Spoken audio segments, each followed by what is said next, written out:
damage that was sent to destroy me. They wanted to make sure that the energy was disconnected, that the soul was disconnected. Some disturbing details to add about Angie Stone's crash. So it just came to my attention after watching a video that people are reporting hearing to find out a lot, excuse me guys, a lot of my publishing, a lot of my royalties, my mechanicals, they have all pretty much been stolen. I knew it was an attack. I knew it was a spiritual attack on me. However, I was treated and God healed me. He cleared up after 2 weeks. Y'all, it looks like there's more to Angie Stone's tragic car crash than we thought, because the police just accidentally leaked some shocking evidence that proves that the accident was planned. There have been whispers on the internet about how some things about Angie's tragic passing don't add up, however. It wasn't until a very suspicious footage started making the rounds on TikTok that people really started asking questions. How come Angie was the only one who died in that crash? How come we've never heard from the other survivors? What happened to the truck driver? Why hasn't he been arrested or investigated? Why is no one looking into the trucking company? Why isn't the family asking any questions? Why are all the videos talking about Angie being taken down? Did the truck driver get out and start rendering aid too? Because when you hit somebody, you supposed to start rendering aid. Or that's a crime within itself. Everybody made it out alive. So against to the theory, she did not die in the van. The van was not her cause of death. Something happened to her when she got outside of the van, when she crawled outside of the van, and many witnesses have confirmed she crawled outside that van. It looked like everybody made it out alive. So against to the theory, she did not die in the van. The van was not her cause of death. Something happened to her when she got outside of the van, when she crawled outside the van, and many witnesses have confirmed she crawled outside that van. Afterwards, something happened. It all seems very suspicious, and folks are now wondering if there's a massive cover-up by law enforcement to protect the people who actually unalived Angie. The deeper you dig, the shadier the whole thing starts to look, and trust me, we're going to dive into everything now. Anybody that knows me knows that I'm a very, very, very hard worker. I aim to please. I try very hard not to cancel any shows if I don't have to. Shy of it being something God called, or an unwarranted death or a health issue of some kind. I generally try to make all my dates. Okay, we've all heard the official story of how the legendary Angie Stone passed away on March 1st, 2025. Angie and her crew were returning from a Marty Gr concert in Alabama in a Sprinter. They had been in the middle of filming a new project when they decided to take a break. While they were on I-65, the Sprinter Angie and her crew were overturned, but the 9 people inside it were still relatively okay. However, before they could find their way out of the Sprinter or call for help, a semi-trail truck rammed into them, resulting in a fatal crash. At the age of 63, Angie sadly passed away from the crash.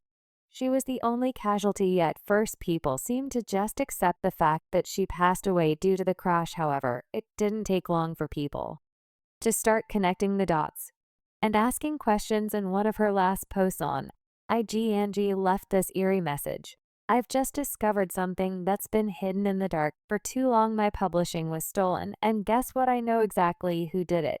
But don't get it twisted, I'm coming for you, all the dogs who thought they could take what's mine. Trust, I'm ready. Just like Jamie Foxx said, what had happened was, well, now it's my turn to share my testimony. It's a new chapter, and you can bet the truth is coming to light. Stay tuned.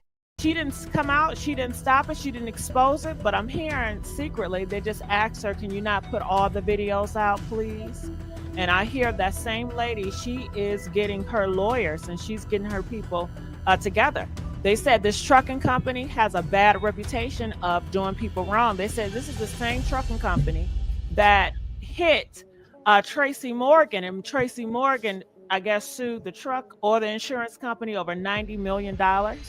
This made a lot of people start asking questions about what really went down with Angie. I mean, it's been a few weeks since the tragic accident that took her from us, and still there's no investigation, no mugshot, no updates, no official statements, nothing. It's like she died. And nobody cares about finding out the truth, or better yet, someone is actively trying to cover up the truth about the accident. How else do you explain the timing of this accident right when she started exposing UMG and Clive Davis? Yeah, it's not a coincidence, though. But that's not even the best part. Wait till you hear directly from a witness who saw the whole thing go down and barely missed getting crushed by the truck that ultimately unalived Angie. So first, there was this man who came online talking about how Angie did not actually pass away from the initial crash. According to him, there was a Caucasian woman on the scene who helped Angie out of the minivan, and then a man came along in the truck and hit her. Also, witnesses apparently heard loud pops before the accident. I have some disturbing details to add about Angie Stone's crash. So it just came to my attention after watching a video that people are reporting hearing pop, pop, pop before the crash. Sounds like we may have a case of road rage. Either one, road rage, or two, you know what. Now, it seems that the pop, pop, pop may have been gunshots to the tires, and that will cause the van to lose control. And then this video of a woman talking about being the one who helped Angie started popping up. According to the woman, she and her daughter were driving along the highway when they noticed Angie's overturned van. She got down and went to investigate, but when she got there, she was shocked to find out that so many people were in the van screaming for help. The woman claimed that when she got there, everyone was still alive, including Angie. After driving the 6 hours home, showering, and processing it all, here's the story. About 4 a.m. on Saturday morning, me and my daughter were driving to Charleston, South Carolina for her Sweet 16 birthday getaway. We came up to a truck with a trailer and its flashers were on, so we slowed down some, and that's when I noticed there was an overturned vehicle in the fast lane. And it looked like it just happened. I pulled over, I put my flashers on, and I told my daughter to stay in the car, and I ran over. It was a van, and I ran over, and there were so many people in this van, and they were just trying to get out. And I asked if they'd called the cops, and they said, we're just trying to get out. And they were helping this woman out off the side of the van, and I grabbed her hand and I helped her get down, and she seemed out of it, and I was holding her hand and she was wobbling around. She helped Angie out of the van, and as they were trying to figure out the next step, she suddenly felt something brush past her. Before she could collect herself, she realized what had happened. A truck had seemingly come out of nowhere and hit Angie, unaliving her. And I know I flew and I fell down to the ground, and it felt like something not ran over me but brushed over me. Like something just swiped over my body, and I got up and I could hear screaming, and I just focused in on one screaming, and it was my daughter, and all I could do was run across the highway and tell her to get back in the car. She had to move the car because if somebody else hit us, it could hit her. So she moved the car farther up the interstate, and I called 911, and they said they were on their way. And then all I could think to do was get to my daughter, and that's all I could do in that time. And when I was walking to my daughter, we're really running. The best that I can do, I was in so much pain. My chest felt like an elephant was sitting on it. My legs were so hurt and sore, and I looked up, and there was an 18-wheeler that had crossed the median into oncoming traffic, and I knew that's what hit me and ran over, and brushed over me was the 18-wheeler. And my daughter's freaking out. She'd already called my husband by then and my father-in-law, and I just told her, we've got to get to the hospital. I can't breathe. It was so hard to breathe. I'm gonna post a video of the 18-wheeler after I left the hospital, driving back through to get to my husband and my son. I will not be posting the vehicle in the video because somebody did pass away. They did. And I won't be posting that for respect for their family. I'm sore, I'm bruised on the right side of my body. I'm very stiff everywhere. But I will keep you guys updated. And the video is gonna come at the end, okay? Hug your family tight. Hug your family tight. Bye.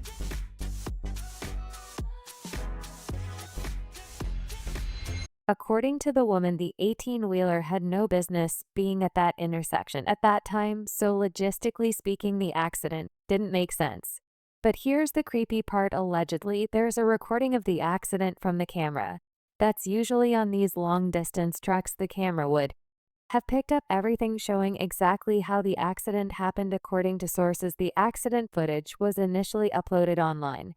But no matter how much you dig now, you won't find it. All traces of that video have been wiped from the internet. What's even weirder is the fact that Angie's family members haven't really said anything about searching for the truth about what happened to her after the statement her kids released announcing her death. The only other thing they've done is come online and ask people to crowdfund for funeral expenses. It's weird when you think about it, because you would think that Angie's kids would at least be curious to know the truth. Their mom was in the middle of suing industry giant UMG and working on her biopic, where she wanted to tell the unfiltered truth about her career wins and struggles. The fact that she mysteriously got into an accident should at least raise suspicion. Well, unless, and you didn't hear this from here, the rumors are true that Angie's kids did ask questions, but were threatened to keep quiet, or else they would be next. We've seen this happen with Black legends in the industry and their children. Whitney Houston. Anyone remember how Whitney's daughter Bobby Christina Brown passed away just a few years after Whitney? Like Whitney, there were so many red flags surrounding her death.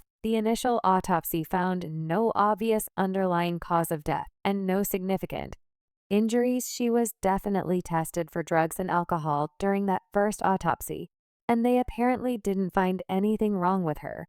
But for some reason, a second autopsy was done, and the police announced that her body tested positive for alcohol, sedatives, and other substances. She brings me a lot of joy. She brings both Bobby and I a lot of joy. She will be missed, that's for sure. I still feel her everywhere. She's still around me. And that's what keeps me comfortable, is that knowing that my best friend, you know, my everything is still with me. She's in much better hands now. Be here in the Atlanta area. That same source also tells me that it will be a celebration of sorts. The Sweet 16 or the prom that she never had a chance to attend. And then after the funeral, her body will be flown to New Jersey, where she will be laid to rest next to her mother. Seems fishy. Word on the street is that Bobby had to be taken out because she was asking too many questions about her mother. She never accepted that her mom had ended things or Odette. However, y'all know asking too many questions can get you unalived. Who knows, maybe Angie's children took the hint and decided to just move on with their lives instead of risking their lives in the search for the truth. Speaking of Whitney, a lot of people can't help but notice the similarities between Whitney's and Angie's stories. Black girl gets noticed by a big record label and becomes a star. Black girl gets entangled in some scandal, either drugs or a failed romance. Black girl gets older and starts planning to expose the people who set her up or stole from her. Black girl dies mysteriously, and everyone calls it an accident. Whitney Houston, Kim Porter, Aaliyah, Lisa Left Eye Lopez, and now Angie Stone. With Whitney, it was drugs. According to reports, Whitney's drug addiction wasn't an accident. The people around her, especially her label bosses, didn't exactly feed it to her, but they made it awfully easy for her to get them. When you have those substances just lying around, it's only a matter of time before the stress of being a celebrity gets to you. and you decide to just use a little becomes a little more and a little more until it becomes a full-blown addiction. So when Whitney started talking about telling her story, exposing Clive Davis, and finding her power back, they realized she had become a liability. And what did they do? They took her out and blamed it on the drugs. The next thing you know, she's dead. Ray J was the last person to see her alive. He let the dealer in, but she was sober, right? But he let the dealer in that gave her the shot. Viola Brown, Bobby Brown's sister, has said on several occasions that she was beaten. They saw her body. She didn't just die in a tub, like she was beat up. With Aaliyah and Kim, it was the toxic romantic relationship pipeline, two super talented women who ended up in the hands of monsters when they decided enough was enough and wanted to tell their stories. They died mysteriously, a sudden pneumonia infection that came out of nowhere, a plane crash. That could have been totally avoided if even one person had done their job properly. It doesn't make sense. And then you have Left Eye, who also had issues with, wait for it, Clive Davis left. I was working on a documentary before she passed away, and although she didn't explicitly say she was going to expose the labels that took advantage of her and her former bandmates, I guess they were afraid she could accidentally reveal something. Next thing you know, there's an accident in broad daylight that is so violent you would think she was doing 120 on a highway while drunk and half asleep. But no, she wasn't intoxicated in any way. She wasn't sleeping. And she was driving in the middle of the day. So when you put all of this into context, it starts looking a whole lot more suspicious, especially because Angie also had her fair share of controversies in her career. Almost all the scandals associated with Angie throughout her career had to do with her relationship with singer D'Angelo. Angie and D'Angelo had a very tumultuous relationship that quickly became a thorn in Angie's career. What a lot of people probably didn't realize at the time was that Angie had a very strong influence on D'Angelo's career. He wrote many of his songs and contributed significantly to his Brown Sugar and Voodoo albums. And what did she get in return for her loyalty and sacrifice, disrespect, and a blackballed career? Angie once soiled the tea about how breaking up with D'Angelo derailed her career more than anything. According to her, D'Angelo's team started spreading rumors about her that she was the one who got him hooked on alcohol and drugs and basically ruined his life. As if that wasn't bad enough, they got her blacklisted in the industry so that she couldn't land performance gigs or go on tours as much as she would have liked. And all I can say is a lot of the promoters, people that would book me, all of a sudden they don't want to book me because I'm problematic because of possibly the damage that was sent to destroy me. They wanted to make sure that the energy was disconnected, that the soul was disconnected, that the tie that binded us was destroyed. So the enemy did a personal attack on me.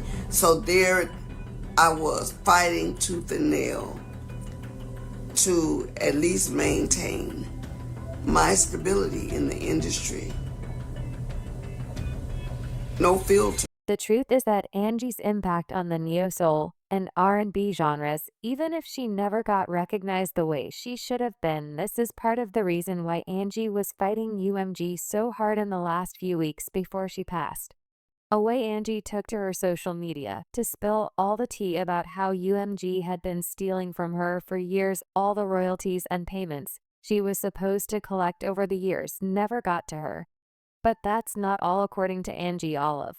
This was partly because her management failed to represent her properly. She missed so many acting gigs and career opportunities simply because her management dropped the ball when they should have done their jobs. Her record label ultimately took advantage of this and stole millions of dollars right from under her nose. She was basically slaving away while the executives lined their pockets with her money. Angie also revealed that she suspected that she had been attacked spiritually shortly before she died. She talked about how she mysteriously developed a blood infection that left her fighting for her life